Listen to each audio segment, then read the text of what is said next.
Hi,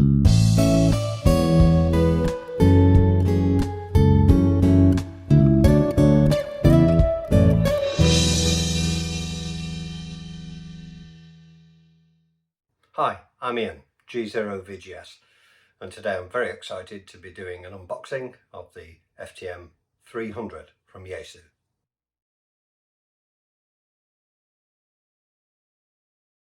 So here it is. This is the FTM 300D, a brand new radio from Yaesu for C4FM, YZX. As you can see, it has Bluetooth enabled. And quite a lot of information on the back of the box, actually, showing the various options, various things that it can achieve. Anyway, let's get straight down to it and open the box and see what we've got inside.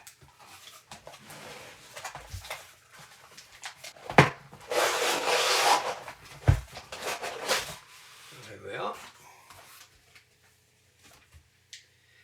Looks very similar to the FTM 400 box. The usual manual in the top there. No doubt there'll be a couple of different manuals to download like Yaesu. If we take that section out, here we have the main body of the radio. It's quite similar in size to the FTM 100, but cast slightly differently at the back. You'll notice immediately there are two extension speaker sockets at the back either side of the 10-pin connector, and that allows you to have two different speakers with a VFO on each one. SO239, nice large speaker, and in the front there we have the data jack and the mic and control sockets. The other thing that's different is this slide mount here, and you just push that down and it slides out. It's quite a nice touch and a slightly different finish at the bottom here with some vents. So this mount will go either way, at the top or at the bottom. Just slides it along and clicks into place. I quite like slide mounts. The problem with them, of course, is that you can't tilt the radio using this mount, but it's a nice solid fit. There's no play in it whatsoever, so I'm quite impressed with that. Very heavy body to the radio. So let's see what else we've got. In here we have the microphone, and this is a different microphone to the one supplied with the 100 and the 400. Slightly different layout with the buttons, and I can't feel any raised pips on here, which people with any visual impairment might struggle with. That said, in between each of the buttons there is a ridge, so you can work out where you are. The mute button is at the top here, nice big mute button. I don't know whether that's latching or whether it's just momentary, but that's dished. And the four buttons at the bottom, they all feel pretty much the same, although for sighted people P1 and P2 are black and P3 and P4 are not. There doesn't appear to be, at first glance, a lock button or an illumination button on the microphone as there was with the 100 and the 400, but up and down on the top, and quite a nice positive PTT. Feels quite good in the hand. In here we've got the usual microphone hanger, hardware, spare fuses, the normal mount for the control head,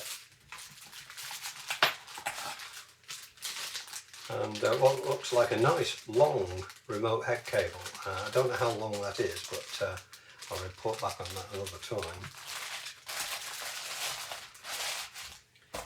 And on this side, hopefully, we have have a USB cable. Now this is just a standard USB cable, and it doesn't come with the programming lead like the FTM 100, the FTM 400. So whether Yaesu are just cutting costs on that, or whether they think we've got enough SCU20s with the original radios. But this just looks like a standard USB cable. Yes, it is. So that will be used for firmware updates, I suspect, but not for programming. And then finally, we have the remote head. This has got the short lead on it at the moment.